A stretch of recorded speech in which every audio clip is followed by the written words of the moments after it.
నాలుగు సంవత్సరం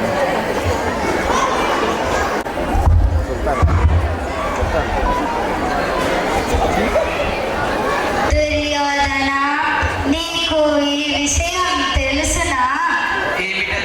అర్జునుడు వనవాసానికి వెళ్ళినందున రేవతి సుభద్రతో సంబంధం తెంచుకున్నది. ఇదే సరైన సమయం. మనం వెళ్ళి సంబంధం కుదుర్చుకుందామా? సరే, 10 సెకండ్లు మామ, వెళ్దాం.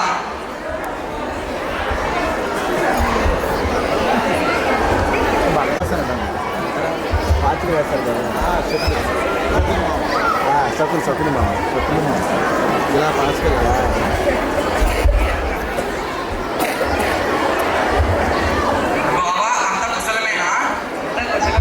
ఏమిటి విశేషం? ఇలా వచ్చారు?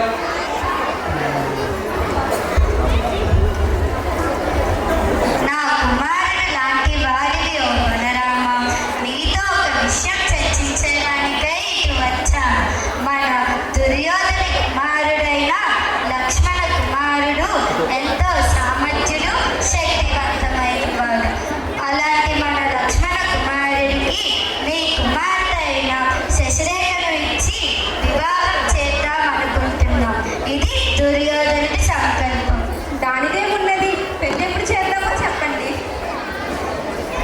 మరి సుభద్రకి ఇచ్చిన మాటదేమున్నది అనడం చాలా సులభం. మన కూతురి భవిష్యత్తు బాగుండాలి కదా. అమ్మా, నేను బావని తప్పించి వేరెవరిని పెళ్లి చూసుకోను. శశి, ఇది పెద్దల వ్యవహారం. తల దూర్చుకపోవడమే మంచిది.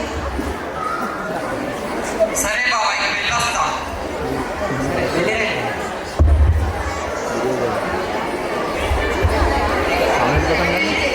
కూడా సమ్మతమేనా అన్నయ్య? అవును కృష్ణ.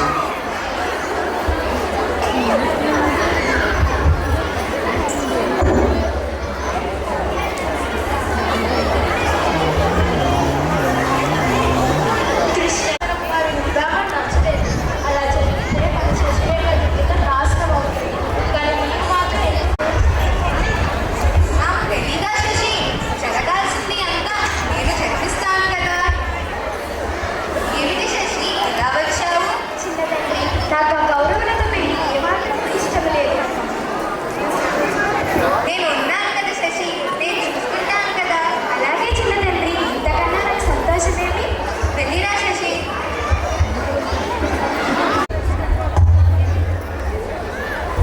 నమో కృష్ణ, నమో నమః. ఏమిటి కృష్ణయ్య, నన్ను ఇలా పిలిచా? నీతో పని పడింది గట్టు. ఏమిటది?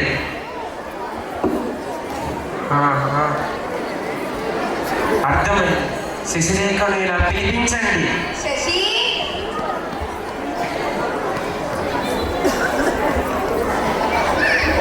ఏమిటి చిన్న తండ్రి, నన్ను పిలిచారట?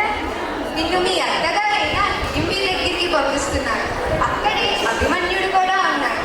మీ ఇద్దరికి వివాహం ఇక్కడే జరగబోతుంది. అలాగే చిన్న తండ్రి, ఇంతకన్నా నాకు సంతోషమేమి? వెళ్ళిరా శశి. రామ శశిరేఖ, మిమ్మల్ని రెండు దగ్గర తీసుకువెళ్తాను.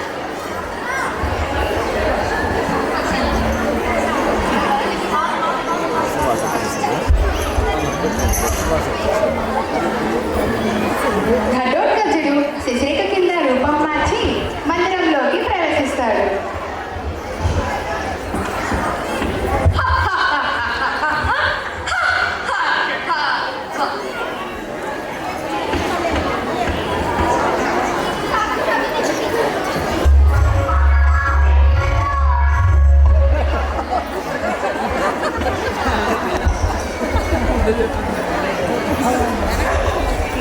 శశి, నాకు చాలా ఆనందంగా ఉంది శశి. నువ్వు ఈ పెళ్లి సంబంధానికి ఒప్పుకుంటావని అనుకోలేదు. ఏదైతే అదైంది. నీ పెళ్లి నిశ్చయమని తెలుసు కదా, ఇంకేం ఆలోచన పెట్టుకోవద్దు. అలాగే మాట.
స్వామి మీరు కూర్చోండి స్వామి.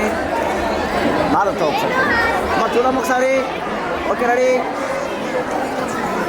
స్వామిని పిలిచాం మళ్ళీ స్వామి అయితే చూస్తుంటాం. స్వామి